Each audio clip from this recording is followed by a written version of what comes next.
Hello guys, என்னதான் நம்மளோட இன்ஸ்டாகிராம்லேயும் யூடியூப்லேயும் பெருசாக ஃபாலோவர்ஸ் இல்லை, புது சேனல் அப்படின்னாலும் இருக்கிற கொஞ்சம் ஃபாலோவர்ஸ் வந்து நேற்று நான் அப்லோட் பண்ண வீடியோ பார்த்துட்டு கேட்டிருந்தீங்க, ஏன் இந்த மாதிரி வீட்டை விட்டுட்டீங்க, ஏன் அபேண்டன் பண்ணிட்டீங்க, பிறந்து வளர்ந்த வீடுன்னு சொல்கிறீங்க, ஆனால் ஏன் இப்படி டேக் கேர் பண்ணிக்கல அப்படின்னு சொல்லி எனக்கு பர்சனல் மெசேஜஸில் கேட்டிருந்தீங்க. அதுக்காக தான் ஆக்சுவலாக இந்த வீடியோ நான் அப்லோட் பண்ணுறேன். நாங்கள் ஏன் போகிறதில்ல அப்படின்னா, அம்மா இறந்ததுக்கப்புறம் எங்களால் அங்கே இருக்கவே முடியல. ஏன்னா அம்மா ஞாபகமாகவே இருக்குது. நான் எப்போவுமே எழுந்த உடனே கிச்சனுக்கு போனேன்னா அங்கே நான் முதல்ல பார்க்குற முகம் எங்கள் அம்மாவோட முகமாக தான் இருக்கும். ஒன்றா சமைச்சிட்ருப்பாங்க, இல்லை வேறு ஏதாவது வேலை செஞ்சிட்ருப்பாங்க. இப்போ அங்கே போனால் அங்கே எங்கள் அம்மா இல்லை அப்படின்ற ரியாலிட்டிவே நாங்கள் இன்னும் ஏற்றுக்கல. ரொம்ப கஷ்டமாக இருக்குது.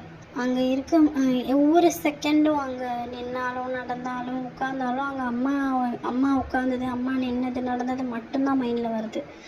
அந்த மெமரிஸ் எல்லாம் வச்சுக்கிட்டு அங்கே என்னால் ஒரு நாள் கூட அங்கே ஸ்டே பண்ணவே முடியலை. அதனால தான் நாங்கள் அங்கே போகிறதே இல்லை. பட் இப்போ வந்து வீட்டை சுற்றி நிறைய செடி வளர்ந்துருச்சு, சுற்றி இருந்த வேலியெல்லாம் உடஞ்சிருச்சு, காட்டெருமை வந்து உடச்சிருச்சுன்னு சொல்லிட்டு எங்கள் நெய்பர்ஸ்லாம் எனக்கு கால் பண்ணி கூப்பிட்டனால தான் சரி என்ன கண்டிஷனில் இருக்குதுன்னு பார்க்கலான்னு போனோம்.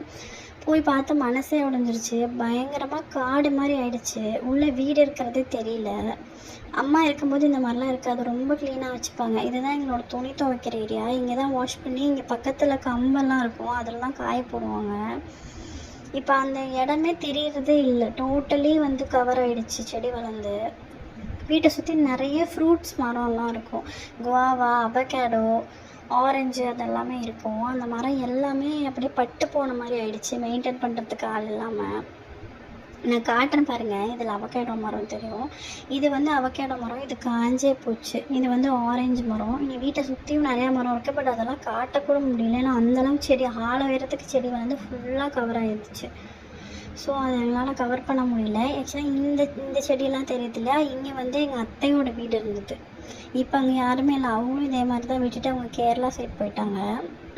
அவங்க மெயின்டைன் பண்ணாதனால டோட்டலி அவங்க வீடுமே இந்த மாதிரி தான் செடி வளர்ந்து இப்போ அவங்க வீட்டு மேலே வளர்ந்துருக்க செடி எங்கள் வீட்டு மேலேயும் படர ஆரம்பிச்சிருச்சு, மெயின்டெனன்ஸ் இல்லாதனால. வீட்டுக்குள்ளே வந்து நாங்கள் இந்த சோஃபா, பெட்டு அதெல்லாம் வந்து இந்த பழைய சாரீ, துணியெல்லாம் போட்டு கட்டி கவர் பண்ணி வச்சுருந்தோம்.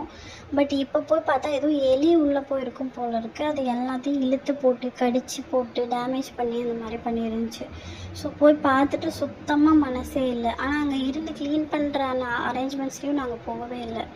ஏன்னா ஃபுல்லாக வந்து எலி எச்சம் போட்டு வச்சு கடித்து போட்டு அந்த மாதிரி இருந்துட்டு, சரி குழந்தைங்கள்லாம் இருக்கனால போனால் செட் ஆகாது அப்படின்னு சொல்லிட்டு வீட்டை பூட்டிட்டு கிளம்பி வந்துட்டோம். இங்கே பாருங்கள், வேலியெல்லாம் கூட சரிஞ்சிருக்கு தெரியுதா. கிளம்பி வந்துட்டோம். பட் திரும்ப போய் கண்டிப்பாக க்ளீன் பண்ணணும், பழைய மாதிரி